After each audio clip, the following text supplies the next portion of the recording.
That'll be a gain of, where are we at? 3rd and 12. It was, so you got 14 yards. Yeah, it was, 2nd and 26. So it's 3rd and 12 now. Much more manageable down for the Bears. Clock rolling at 9:48 in the third quarter play. 10-0 Lions. Hadn't given the score in a while. 10-0 Lions on top of the Bears. Now we get set with the wing tee. Wide out is Stovall to the right side. Hand off to Rayshawn Beard trying to cut upfield. He's to the 45-50, and he goes head over heels across midfield. Boys can be 4th and short now as he goes from the 41 to the 49, 48. Let's see where they're going to put her down at. To the 48 or 49. 4th and 2, so we go from 3rd. So that's a 10-yard gain. 4th and 2 for the Bears. They're going to go for it. 4th and 2 in the wing tee here. Ball placed down midway between the 48 and 49 yard line in Red Bank territory.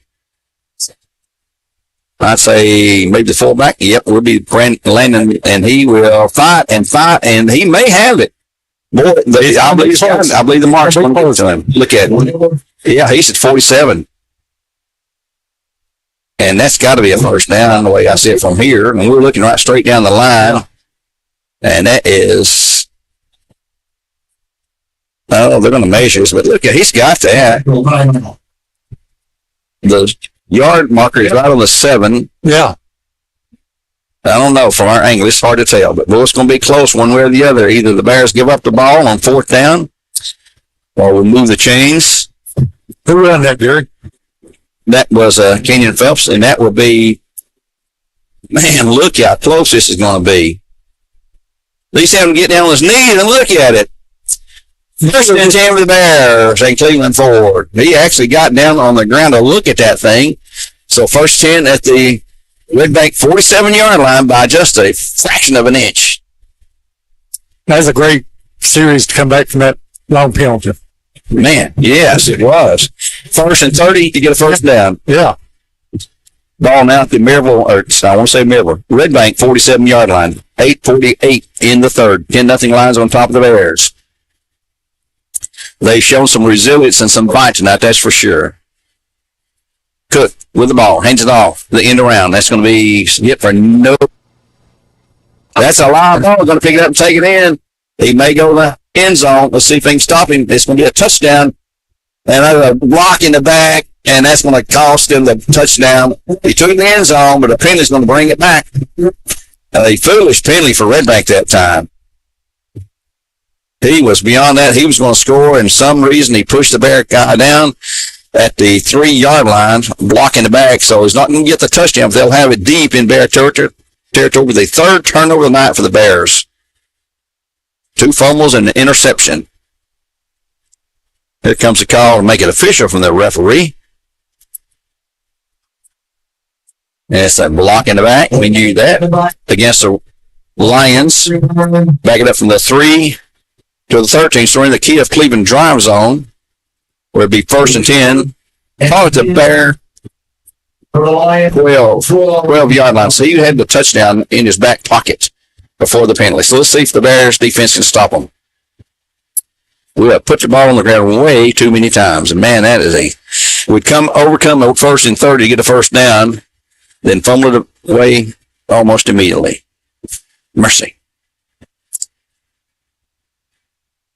Here come the Lions. 3 guys out in a little cluster on the left side, single man right.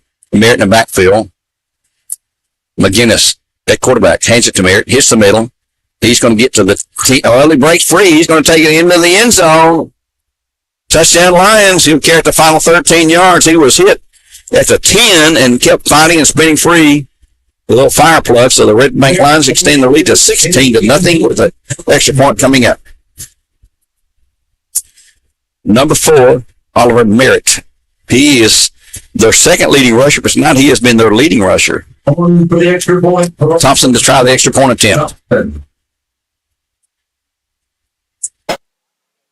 Here's the snap. Placed down, the kick.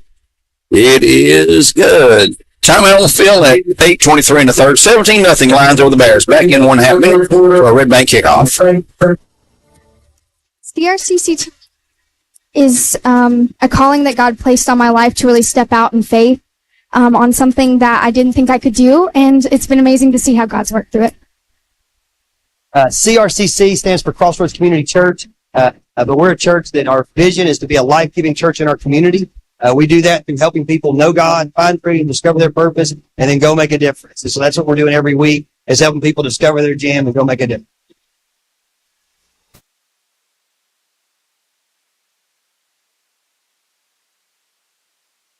Back here at Bear Stadium, ESPN Cleveland 101-3, 17-0 on the Lions on top after the long fumble recovery return. The Bears had a 1st and 30, got the first down, and then turned it over, and they had a long return for a touchdown, but they were penalized for blocking it back to the 3-yard line. They took it in anyway the next play for a 12-yard score for Oliver Merritt. Thompson kickoff again. The Bears have the same three back deep. I don't think they'll kick it deep. I don't think they can kick it deep. We have Tay Sheehy, Ellis Scott, and Tyree Stovall back deep. Stovall returned the last one after wobbling the initial catch. Here comes Thompson's approach to the ball. Little snap, and it is it's going to be a really short kick, and Wally Suskowitz, as Thompson fell down. I think he just kind of went down. He slid. It was a smart play. Yeah. So it's going No block was in front of you. to be first and 10 for the Bears at their 44. No, I was talking about the kicker went down. Yeah, Yeah, I'm sorry. it looked like he slid down. The post was in my lap. Yeah. Wiley Suskowitz on the recovery for the Bears, not a recovery, but the reception on the kick. Bears first 10 to 40, trailing at 44, now trailing at 17-0. And there is Phelps on the carry, out across the 44 to 45 onto the 47, looks like. Gain of 3. That's going to be Phelps. 2nd down and 7 coming up for the Bears after a 3-yard gain. But number 4, Phelps, who came to the Bears from Montgomery, Alabama, Clark High School down in Montgomery. Clark interviewed him a couple of weeks ago. Great and very intelligent guy. We had a really good interview with him. 2nd and 7. This will be Phelps again hitting the middle. He bounces outside. He keeps fighting. He's going, there's a late hit right there. There we go. There you got him. Well, that's a spearing, targeting hit right there. I mean, it's helmet to helmet. It was out of bounds when he hit him. So that'd be a major mark off against the Lions. That's another major penalty for them. That's their 4th. That was Featherstone hitting. 5th. Second is half. I don't know if they can eject you for this or not, but that was a targeted hit. And if he's ejected, he will not play the rest of this game or the first half of next week's game against Loudon. The officials, 3 of them, talking it over. And that's going to go talk to another official. Hasn't given the indication of what to call. Here comes the call.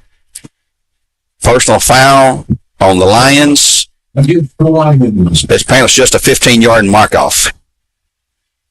So that 15 yards on to the Bear run that time by Phelps down to the 36-yard line out in Lion territory. 1st and 10 for the Bears, and Cleveland forward at 7:44 in the third. 17-0 Lions over the Bears. Tyree Stovall wide left, Riley quickly to the line. Tucker Cook under center, hands it off to the fullback. That's going to be Landon Scott down across the 35 to the 33, it looks like. It's going to be a pickup of about 3. Let's give him 2. 2nd and 8 after a 2-yard gain to the 34. They'll put her down. As Landon Scott, the senior fullback for the Bears, out of the wing tee. Bears looking to the sidelines, get the next play single in from Brett Standifer. He's the offensive quarterback coach and signals the offensive plays in based on what the folks up here in the press box see on top of the press box or beside us. And here's going to be a handoff to a runner, and he comes around. It's going to be close to a 1st down that time for Jacob Gentry running that backfield. He's down to the 28-yard line. Going to be 3rd and short. About a yard and a half or 2 to go. 3rd and short at the Red Bank 27-yard line at 6:41 in the third. 17-0 Lions.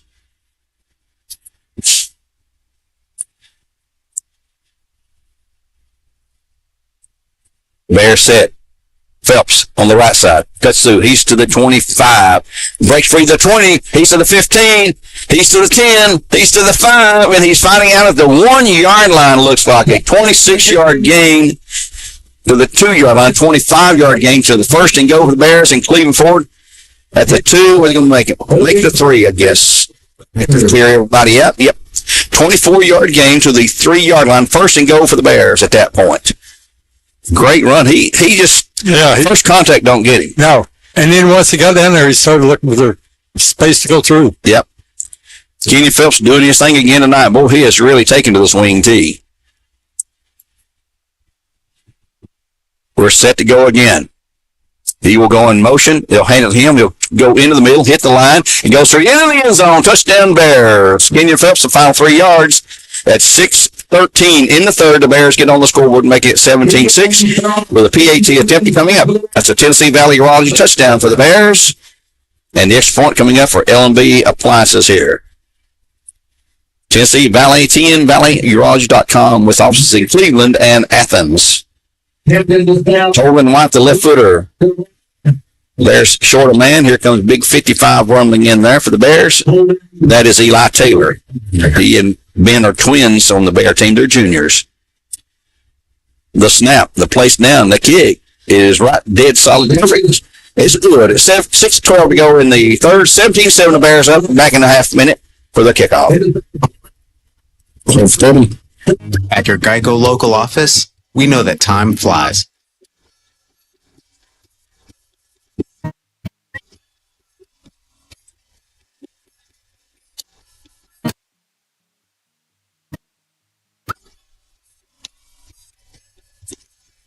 But when you bundle your coverage with Geico, you could save money all year long.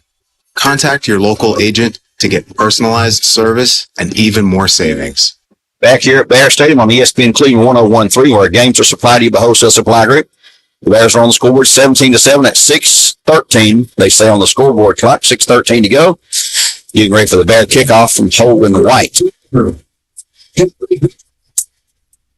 Let's see what the strategy will be for the Bears. They're not going to onside kick at this point. 6 minutes go here in the third, plus the fourth quarter of play on Homecoming 2024. Aletha Green, I believe, is the name of the young lady, was crowned a senior, crowned the Homecoming Queen. Bears are a man short on the field out there. 2, 4, 6, 8, 10. No, it's 11. Here's 11.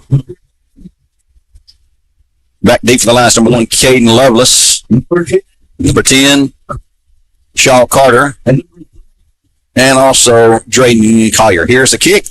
Going to be taken by Collier. Oh, got a good bounce. The Bears could have a shot at getting it, but they don't. He was so close. Yep. They're kicking it away to the sidelines where nobody's there to cover it. And the Bears had a good shot at getting that. But the lines are covered. They first and 10. The on 32 with 6:13 to go. Clock didn't even start that time for some reason. And they'll have it there. They lead at 17-7 here on ESPN Cleveland 101.3. Back here next week for Bradley hosting Cleveland in a Region 2-6A matchup, a huge one. Cleveland down 21-7 now to Maryville at halftime. 21-7, Cleveland down to Maryville. Walk around at 42-0 in the second quarter play against Pure Academy. One of those walkover kind of wins. Bears came to the line, backed away somewhat now. McGinnis passed out. The flat's going to be complete, and the first one's going to be hit and dumped immediately for a big loss. And there's a flag on the play from the back judge way back down here. 30 yards behind the play, he threw a flag holding they're going to call. So you take the loss. It's about 8 yards. I'll take the holding call and give him another down probably. This depends on if it's a flag from the spot foul mark off. It can't be that because he's 10 yards behind the line of scrimmage when he did that. The referee was.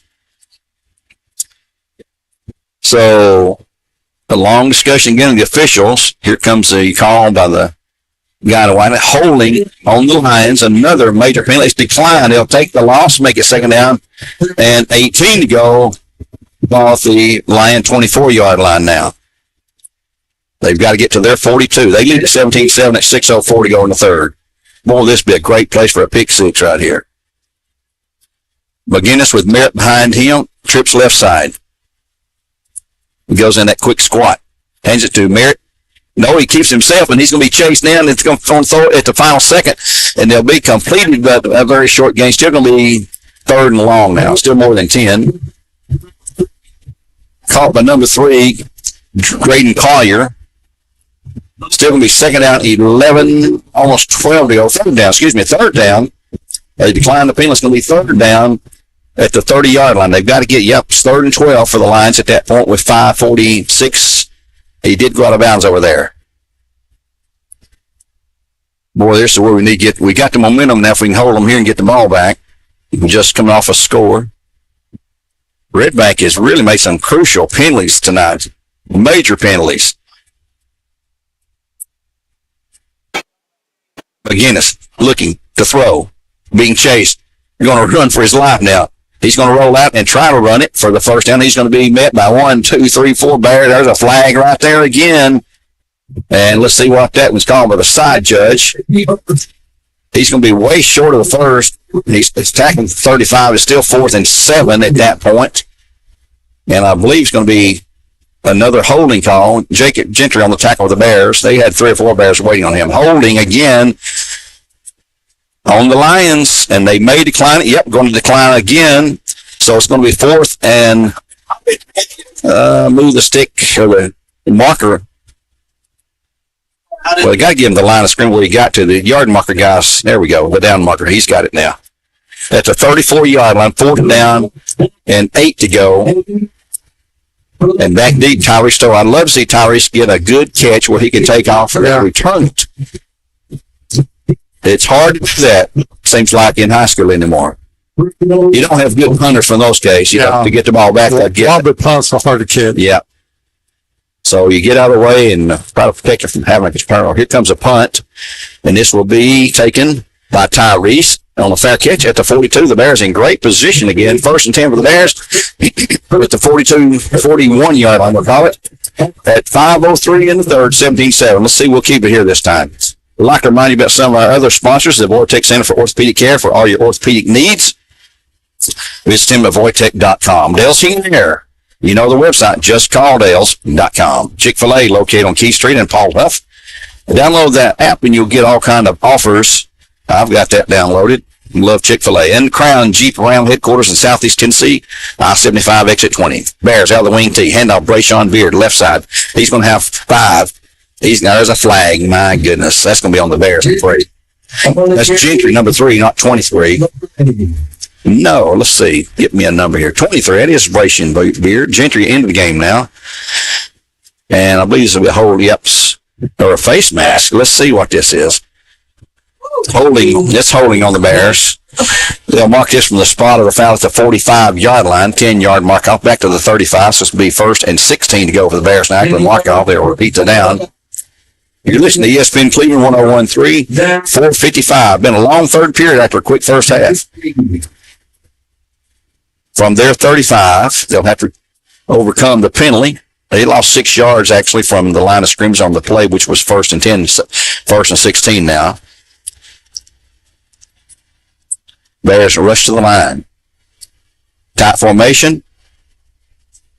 Phelps in motion. Going to the left side, just tiptoeing around, looking for an opening. Shakes free from a couple of guys, and he'll have 5 or 6 yards up across the 35 to the 40 to the 41. So he's back to the line of scrimmage. It's 2nd and 10. From where they originally started this drive. 2nd and 10 Bears. Wing T has been working pretty good for the Bears here in the last few games. Man in motion this time will be Jacob Gentry. He'll it's a fullback up the middle. And look at that pile. They just keep pushing it. And he's going to be up to the 45 and on to the 50. They're going to pull him back to the 49, but it's going to be 3rd and short. And that was Brady Lewis on the carry that time, number 88. He'll have 3rd and 2 coming up for the Bears at the Bear 49. Got to get exactly to the 49 in Lion territory. Clock at 3:40 in the 3rd. 17-7. Lions lead the Bears. Cleveland trailing 21-7 at halftime. Walker Valley at 42-0. That's still in the 2nd quarter against Pure Academy. Cleveland at Maryville tonight. Cook set. Takes a handoff. Into the middle is going to be Landon Scott. He's got the first down, I believe. Yeah, down across the 49 to the 47. First and 10 Bears in Cleveland Ford. Landon Scott Number 29, with a 4-yard pickup. Austin Pate. It'll be first and 10. We'll have a complete scoreboard for you, for the scores of interest at least. Back to the game. Polk County trailing makes 28-0 tonight. 28-0. That's on Mixed TV. Here's Phelps dancing around again. He comes there with another flag. Going to be holding again. Phelps brings it down to the 41. It would be a 6-yard pickup. I believe it's going to be holding on the Bears. So they picked up 3 penalties here in the 4 penalties, I guess. Two back-to-back there, and then 2 more holding calls. 4 total. Holding on the Bears.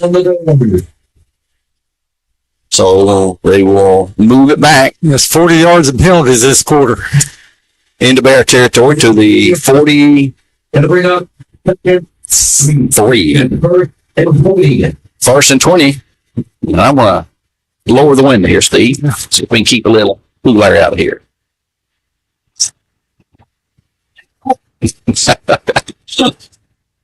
Here we go, first and 20 for the Bears. Who's going to pass it out in the flat to Tyree Stover. He has it to 50 to 45. Fighting down to the 40-yard line. Boy, he got a big chunk of that back that time on 2nd and 20. It's going to be 3rd down and about 3 to go after a 17-yard pickup for Stovall down to the 40-yard line. That was a quick hitter. At least no one had time to even react to the passing attempt. That's why I like to see a little bit more. They're going to Stovall on little quickies. Yeah. Don't give him time to cut him. He's 6'7", so he can get up there with the best of them.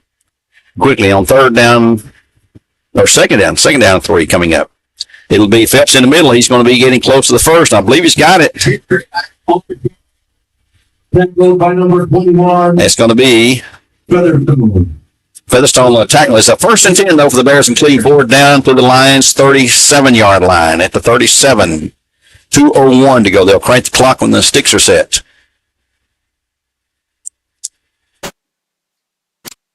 Bears breaking the huddle. Stole out here to the left. Yeah, I like that play to him, that quick hitter. But see, there's nobody. And time's going to be called by the Red Bank Lions, which means we'll take one with them here on ESPN Cleveland 101.3. A Milligan Vein timeout. Back in 1 minute with more live coverage. 17-7 the Lions on top here on ESPN Cleveland 101.3. Where games are supplied to you by Wholesale Supply Group.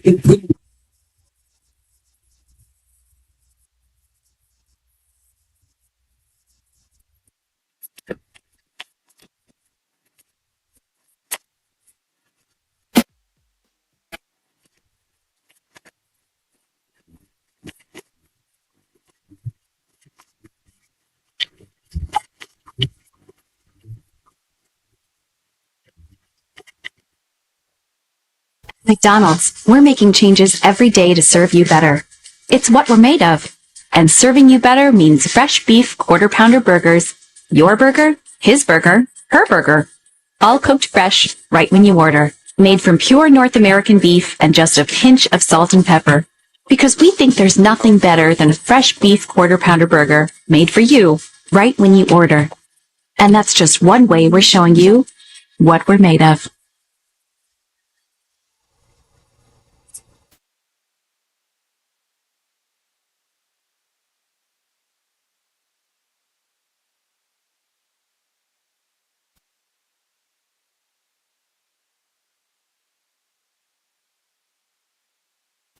He's ready to stop Phelps on a attempt to run, and he will lose 4 yards. 2nd and 14 coming up for the Bears at the Lion 41-yard line. Now they've got to get to the 20, looks like the 27 for 1st and 10 at 1:18 to go in the third. With the Lions up 17-7 here on ESPN Cleveland 101.3. Bears set. It's going to be carried by number 3. That's going to be Jacob Gentry, who's getting some running time tonight. He'll gain a yard. Number 29. 2nd and 13 coming up. The ball at the closer to the 39 than the 40, I guess. 3rd and a short 12, long 13, however you want to look at it. Clock under a minute at 48 seconds ago now in the third, with Red Bank still leading 17-7. Bears really need to keep this drive alive, move those chains. They'll probably go for it on 4th unless they have a loss or a long penalty or something here. But they got to get some big yards on this 3rd down play. There's a pass out in the flat again to Stovall. He's to the 40, and he's going to hit him, and he's trying to fight, and he will not go down. And he's going to be whistled down at the 33. He'll get several yards, but he's going to be fourth and considerable yardage down at the 30. Where are they going to put it? 34. It's got to get to the 27. It's going to be fourth and about 7 to go, it looks like. That quick hitting pass again, successful. And they were sort of waiting on it. It's going to be fourth and, yeah, right at 7 to go. At the 34-yard line in Lion territory. And that's the end of the third quarter play here on ESPN Cleveland. Let's take a 1-minute break, and we'll be back with the fourth and final period in 60 seconds.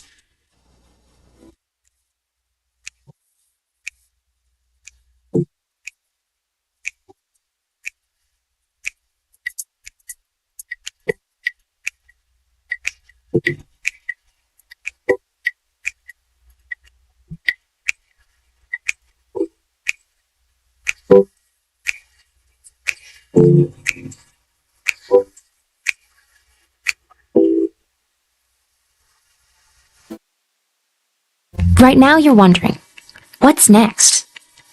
Well, Lee University specializes in helping you find your next path. Your education. Your calling. Your faith. Wherever you feel led, we know you can make a difference. That's why your Lee family will be with you to guide the way. 7 of the Bears. It's going to be 4 down 7 for the Bears at the Lion. 4, it looks like, and it looks like they'll go for it, obviously. Out of the wing tee, 4th down and 7 to go. It's going to be a big, big play for either way here for the Lions and the Bears. The snap, yep, not yet. Long count. That's trying to get them to jump off, I believe. Yep, they're going to stand up now and change the play. They got 15 seconds on the Bradley Concrete Lamcon clock. Man in motion is, I got a whistle before, and that's going to be a flag on the Bears. Illegal procedure, boy, that messes that up. Now 4th down and 12 to go as they push the ball back. Goodness gracious. Well, do you still go for it? I don't know. That's a call for head coach. Yeah. 4th down now and about 12 or 13 to go. Ball back, and they're going to punt it away. Probably a good move right there. Yeah. That'll pin them back deeper in their territory. About to stand a chance of a fumble on the punt. Yeah. Exchange. And let's see if Brady tries to kick it into the end zone or tries to. I'd kick it across the field here, this coffin corner over here on this side. You got a lot of room to let it roll dead, and there's a low snap. He gets it away, and here's his punt. It's going to hit. Oh, it nearly hit a Red Bank player right there, and it's going to get a Bradley bounce all the way down inside the 15 to the 10 and on down to about the 9-yard line, I believe, where it will roll dead. And that will be right at the 10, they're going to call. Right on the 10, so 1st and 10 for the Lions at their 10, and they lead at 17-7. Again, Bradley back here next week, hosting Cleveland, a region game. Red Bank will play Loudon. Never define it where that game's going to be, but they'll play Loudon next week. And we're covering that game for them here on WLNT as well, as they are sort of piggybacking off of our signal and picking it up there. The Lions are set. They come out with McGinnis in the quarterback, and the backfield's going to be Featherstone this time at the running back. He's not been doing much of that tonight back there, and it's been Merritt. Twins left side, single man right. McGinnis hands it off to Featherstone. He'll move it up. Oh, he breaks free. The 15 to the 20, the 25. A big gain from the 10 to the 25. 15-yard gain for Featherstone, number 21. He's a senior. Running back of the year last year in their region. First 10 for the Lions. We didn't need to let them get out of that hole. They did. We still got a lot of time. 11 and a half minutes to go in the game. Bears down by 10 right now.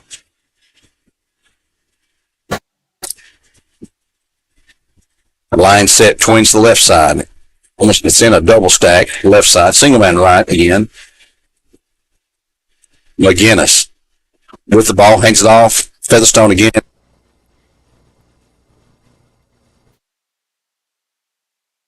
Six-yard gain if it stands. Walk around at 42 to 8. in their game with Pure Academy. Flag is on the Lions. It's going to be another hole, I believe. Boy, they've had some major. How many penalties have they had tonight? Every one has been a major. Yeah. That's 7 or 8 at least. Back to the 19-yard line. So repeat. That's 7 penalties. 7 penalties, all of them majors. Yeah. So it's going to be 1st and 16 at the 19-yard line for the Lions. 11:08 in the third, in the game, actually, in the fourth quarter here. Line set, Twins left side again. McGinnis hands it off to Featherstone in the middle. He's going to slide down after maybe a 2-yard gain to the 21. Wally Suskowitz on the tackle for the Bears. 3rd down and 14 to go. Or 2nd down. 2nd and 14. The guy on the down marker where keeps hitting the wrong down, he corrects it, but I look up and see it in the wrong down. I call that, but 10:34 to go here in the game. Ball at the 21-yard line in Lion territory. They lead 17-7. Long time, no rush at all. McGinnis hands it off. It's going to be Featherstone again trying to get around the right end. He'll have some yards. Going to be 3rd and long, though. He's from the 21 to the 27. 6-yard gain. It's going to be 3rd down and 8 to go. Arrowwood knocks Arrowwood on the tackle for the Bears. Right here is where the Bears must hold on 3rd down.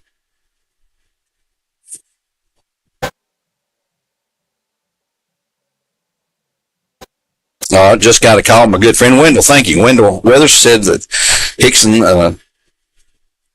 Bears are, Loudon is hosting Hickson next week and then Loudon on Thursday, the Halloween night. So, trick or treat, folks.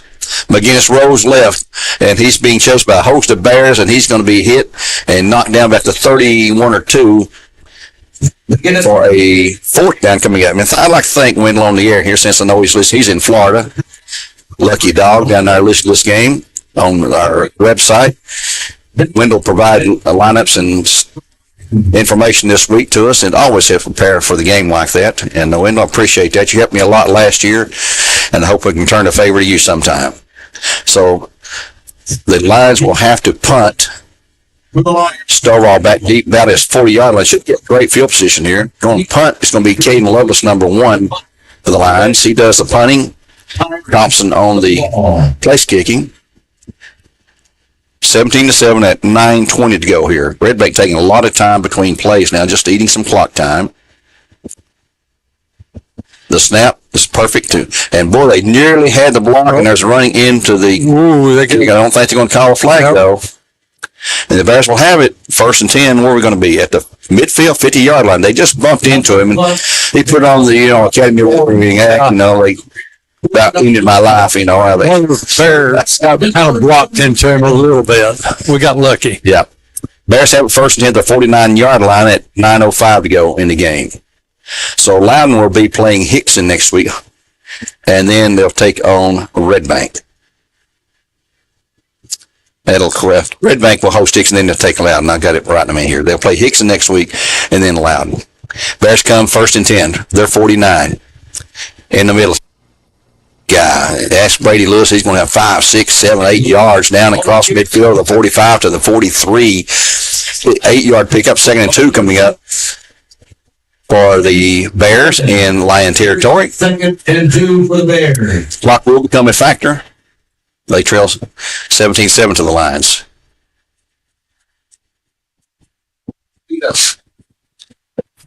Bears coming to the line of scrimmage now. They ran the wing tee every play night. They had 3 or 4 passes out of that were successful, and one that was not successful. Here's another pass. It's going to be Brady Lewis with the catch. He's at 40-35, but on down to the 30-yard line, the 1st and 10, as he ran out of bounds at the 29. 1st and 10 from the 43, a 14-yard pickup for the Bears, and a 1st and 10 for the Bears in Cleveland Ford.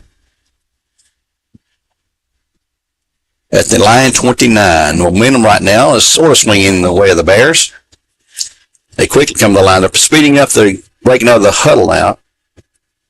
It'll be Keenan Phelps, and there's a flag on the Bears. Elite procedure. 2 guys are moving, look like. Mark off 5, 1st and 15. You can't have penalties now. That's the 6th penalty in this half for the Bears. After none in the first half. Yeah. Back to the 34-yard line, 1st and 15 for the Bears at that point. Clock at 8:07. It stopped momentarily with a penalty. And I think they'll crank it as soon as the ball is set. Bears break the huddle. Zach Denton, the center, leading the way. Here's Phelps going to hit the middle. Going to be hit and stop for no gain, actually a loss. He'll lose a yard or so from the 34 back across the 35 to about the 36. It's going to be a loss of a couple. So make it 1st down to 17. 2nd and 17. 2nd and 17 for the Bears now. At the line, 36. We're under 8 now, 7:43 here in the 4th. 17-0 lead. The Bears scored in the 3rd, make it 17-7. And Bradley's changing plays at the last second before they break the huddle. And I think they're going to throw a ball here. Yeah, we're burning too much time here. Here is a handoff to the fullback in the middle, Landon Scott. Down to about the 30-yard line. Give him a 5-yard gain. Make a 6-yard gain. It's going to be 3rd down and 11 at that point. Ball at the line, 30-yard line.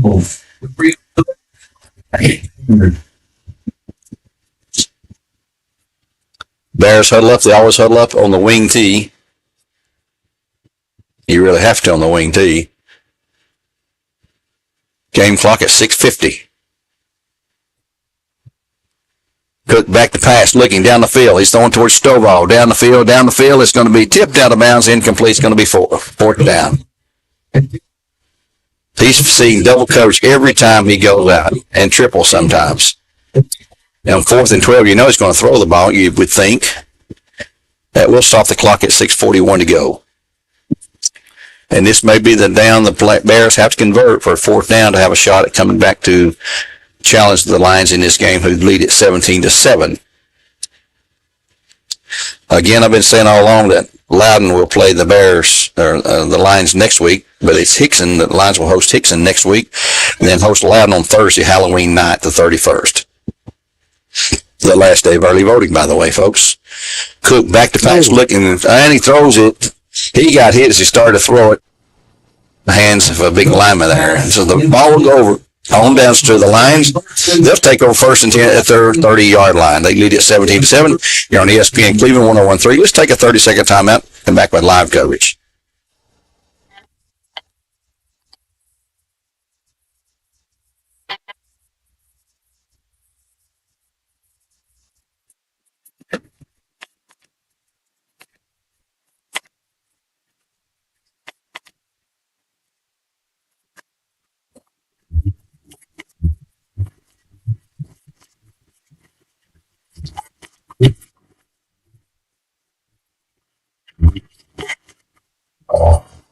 Lions have it with 6:35 in the game, leading 17-7. 1st and 10th, their 30-yard line. They'll hand off to Featherstone. He'll go the right side and move forward about maybe 5. Let's give him credit to the 34.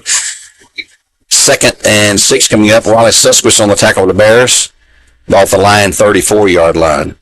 In the 4th period of play now, we'll run under 6 minutes when they snap the ball again, as they're slowing down the tempo with a 10-point lead in the 4th quarter.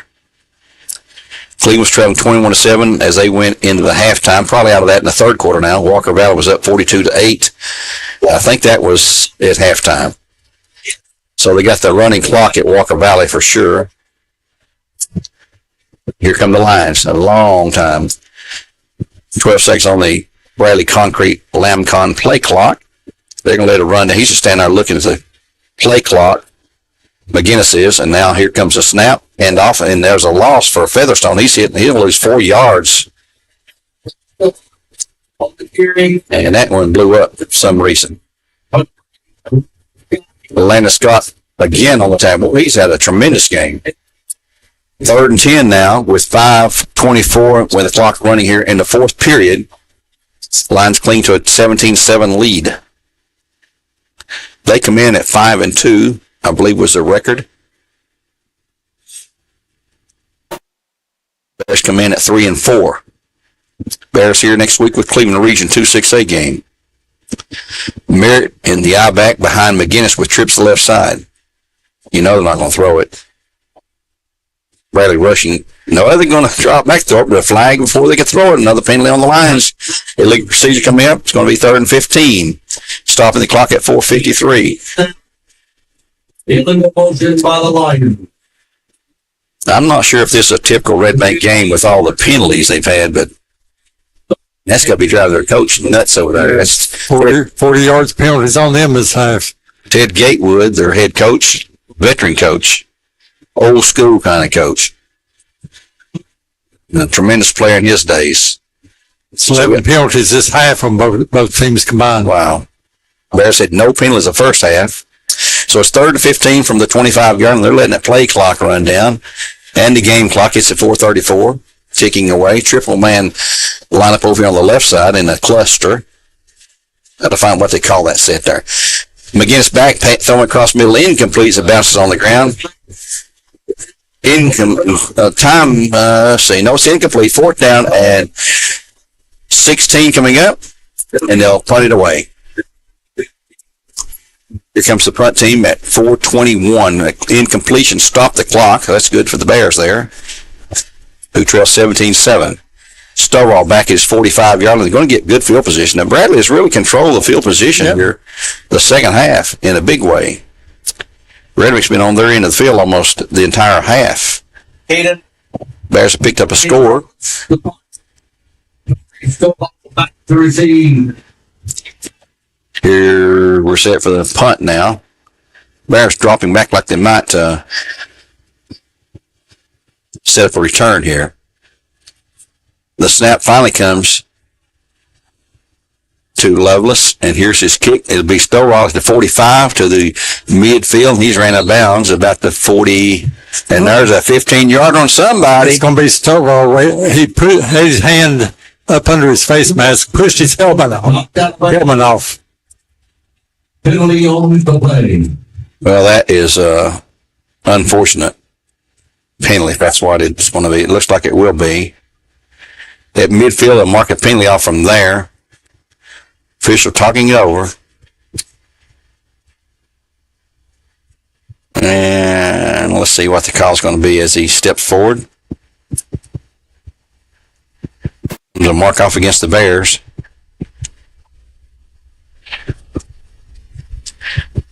See what kind of signal he gives us for this. Well, they're going to talk it over again.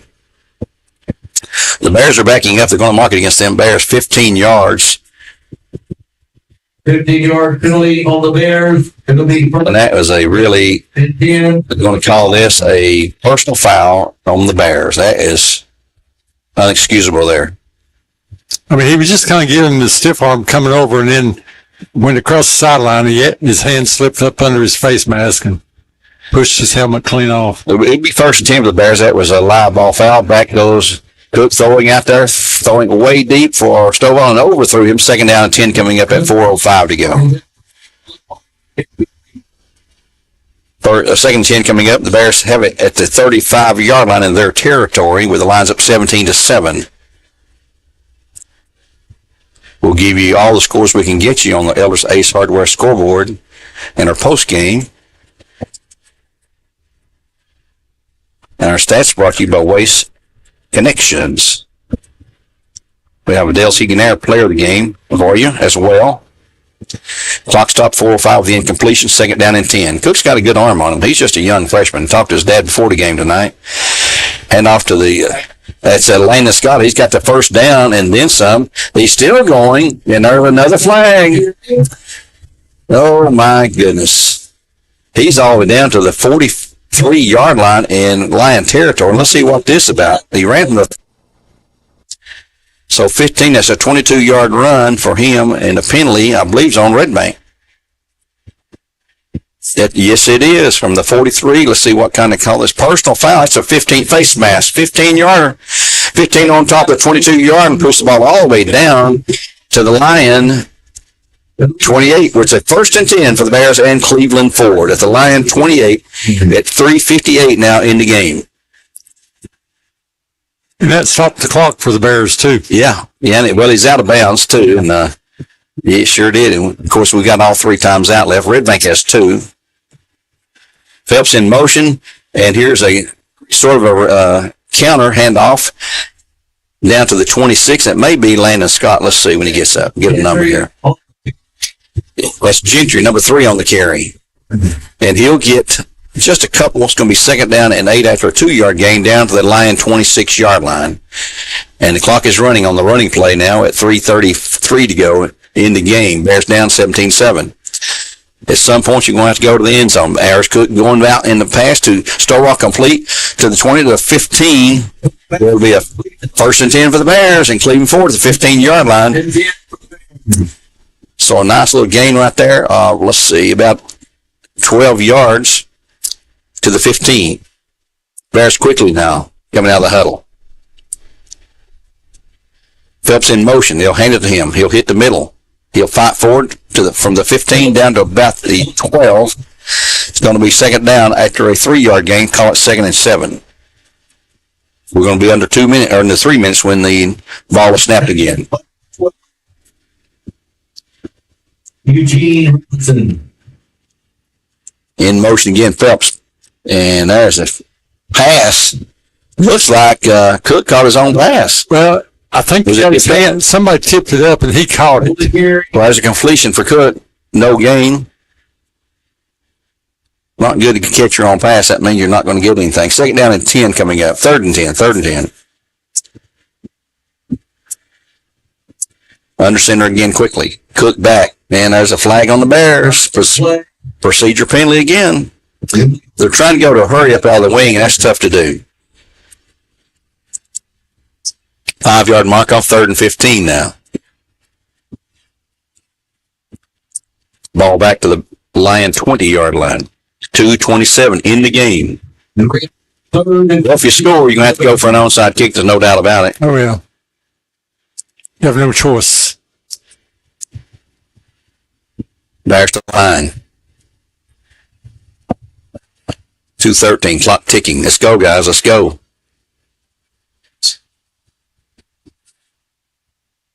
Cook back, looking, throwing across. Always got him wide open. Not a good pass, and wide open was Kenyon Phelps. How he come wide open, I don't know, but he was wide open. And here comes the heavy team in here. We're going to attempt a field goal. Holden White's going to attempt one from the 27, making a 37-yard kick, and the clock stopped at 2:02. And he is pretty much straight on. Boy, that would have been a sweet touchdown there. White is set. Here's a place down that kick. It is long enough, and it is good. It is good for Holden White. At 1:56 to go, it's 17-10. The Lions. They're still alive. We'll take a quick 30 here on ESPN Cleveland 101.3, and we'll return. 0 seconds. You're going to say Right now you're wondering, Joe. what's next? Yeah, go ahead. Well, No. Lee University specializes in helping you find your next path. Your education. Your calling. Your faith. Wherever you feel led, we know you can make a difference. That's why your Lee family will be with you to guide the way. No matter what twists and turns lie ahead, you can expect something great from Lee University. McDonald's is on.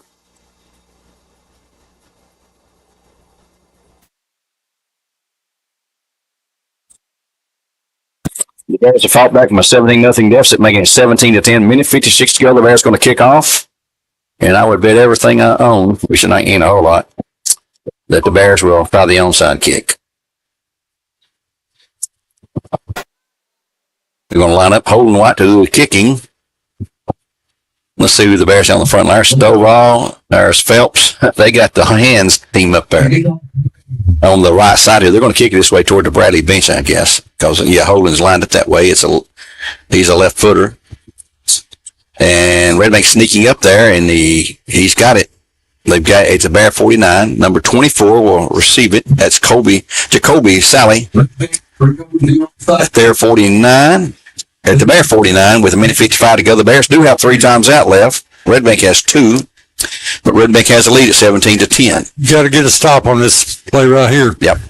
Cleveland trailing 28-7 out of Maryville, at Maryville. They'll be here next Friday. We'll have a 7 o'clock kickoff, 5:30 live on ESPN Cleveland 101.3. Shout out to Earl tonight. Earl, miss you, bud. Need to get you back here whenever you're ready. Stacy. So Red Bank at the 49. Who's in the backfield now? That's going to be Featherstone with McGinnis, the quarterback. And there's the handoff to Featherstone. He'll go to the right. He'll have a couple of yards maybe. And Cleveland's going to quickly call time. Give him, a yard. We got 1 yard, 2nd and 9 coming up with a Bear timeout. And let's take a 30-second break for Millennium Vein. Back in Cleveland here on ESPN Cleveland 101.3 in just 1/2 minute. McDonald's Yeah. serve our communities. McDonald's would like to give the opportunity to come join their team at one of their 11 locations. McDonald's has 5 locations in Cleveland and locations in Athens, Sweetwater, Madisonville, Etowah, Ocoee, and Ottawa.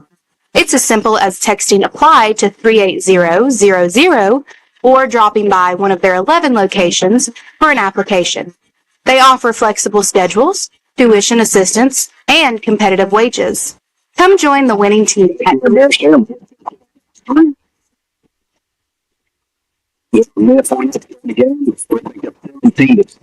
have about 2nd and 9 at the Bear 48-yard line. Bears have run one of the 3 times out. And here come the Lions out of the timeout. In the backfield is Featherstone behind McGinnis, the quarterback. Featherstone in an I-back position. They'll send wide receivers out. You know they're not going to throw the ball here.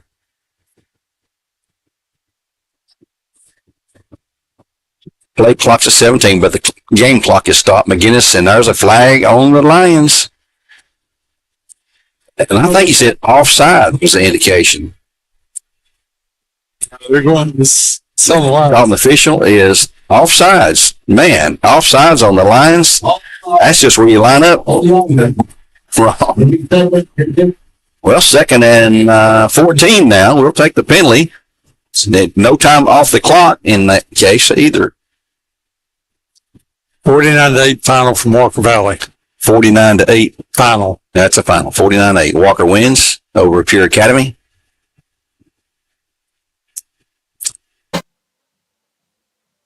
Lions going to let the play clock run down, but the game clock's not going to go. And here's a handoff to Featherstone. He'll have a couple of yards and another timeout for the Bears. It's going to make it 3rd down and still 12 to go for a first at the Lion 49-yard line. Bears will take a time. Let's take a 60-second break this time here on ESPN Cleveland 101.3. Back in 1 minute.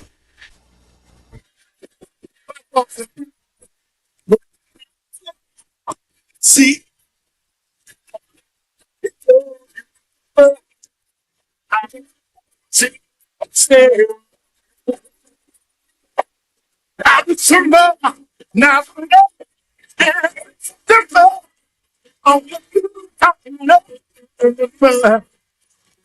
you appreciate the day.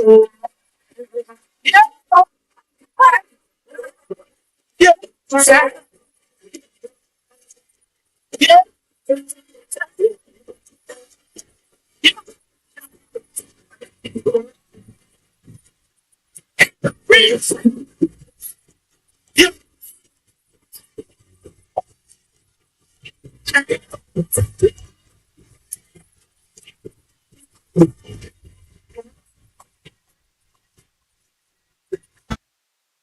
The snap will go to McGinnis. He's going to be hitting the backfield. He'll lose yards. It's going to be 4th down. The Bears call their final timeout. It's going to be 4th and long for the Lions back at the 47-yard line. 4th and about 14 to go. So the Bears will get the ball back with 1:36 to go, but no timeouts remaining. They'll burn the final timeout here.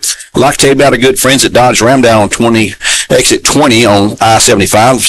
0% financing available on new 2024 Grand Cherokees. 0.9% financing for 72 months available on new 2024 Rams. Don't miss our large selection of certified Crown Commerce vehicles, including a powertrain vehicle for as long as you own the vehicle. Also, all pre-owned vehicles come with live market pricing to ensure you get the best deal in town. With Crown Credit Confidence, Crown works with 12 different lenders to help you find a competitive loan. Crown CDRG, that's Chrysler, Dodge, Jeep, Ram of Cleveland, the better way to buy down there on exit 20 at I-75. The Bears break the huddle. Timeout is over. They'll come back out to midfield. Trailing at 17-10, minute 36 to go. The Bears will get the ball back on a punt. Bears are not going to drop anybody back. They're going to go for the block here, I think. Nobody back deep to return it. Let's see what happens here. Caden Lovelace to punt. Play clock's at 13, but the game clock's not running, so I don't know why you're holding it. Here's a block attempt coming up. Boy, didn't get it. It's going to kick out of bounds to the side, and it did not take a Red Bank bounce. So it's a 30. Let's see, I believe the 32. Yeah. First attempt of the Bears at the 32 with a minute 28, but no timeouts. They trail 17-7. Bears have no timeouts, but the Lions have 2 if they should need them for whatever reason. I'm sure they don't want to stop the clock. You just won't about have to throw the ball. There's no option except to throw the ball and get to the sidelines. Yeah. And get out of bounds. So Stovall will be, he's not even out there. And quickly we get another man on the field for the Bears. Here's Cook's pass tipped, and is it caught? Yes. Ben Besby hadn't caught it. That's going to be Tay Lindsay, pass complete for about 6 yards. 2nd and 5 or 6, and he's going to spike the ball. So here you go on 3rd down, right at 5 to go. As time was running at 1:08 now. 3rd down coming up for the Bears. The ball is at the 38-yard line, Bear territory. The line's up 17-7. Bradley desperately trying to save time on the clock. Stovall out wide right. You know they're probably going to try to get him downfield on a high lob, I would guess. Cook back, and there's a pass out in the flat to Stovall, complete to the 45. He's quickly out of bounds. We'll have a 1st down for the Bears on a 7-yard pickup to the 45. 1st and 10 for the Bears in Cleveland Ford. 1:02 to go. So slowly eating up some yardage. You're going to have to go down the field sometime, though, folks, and gamble that they can complete the pass. Ollie Scott in the game for the Bears now. They're taking their time looking at the sidelines. They don't have to hurry because there's 1:02 to go, and the clock is stopped. That's Tyrese Scott. He's had a great night tonight for the Bears. Bears set. Cook back, looking, throwing it. He's throwing it out there to Stovall. It's going to be out of bounds, incomplete. It's going to be 2nd down and 10 to go. Stovall was a target. Boy, they're triple teaming him now. I mean, he can outleap him. Get the ball to him. 2nd and 10. Clock stopped at 55.9 in the game. The Lions hanging on with 7 at 17-7. Walker Valley final score was again 49-8 over Pierre Academy. Cleveland was down 28-7 in their game, 3rd quarter. And I think you'll see an all-out blitz for the Lions. Cook back, and he's going to be hit and sacked. He will go down, and they had everybody coming. Going to be 4th and long for the Bears. Clock running at 47. They can't stop it. They can't spike it. 3rd down. It's 3rd down. Stovall way downfield. Had to wait till he got back upfield. Clock at 37 running. 3rd and 17 after a 7-yard loss. Cook back. Sacked again. 4th down. No, he got the handoff to Phelps, but then he has additionally thrown back to the 26. So at 26.6. Red Bank will take over 26.6.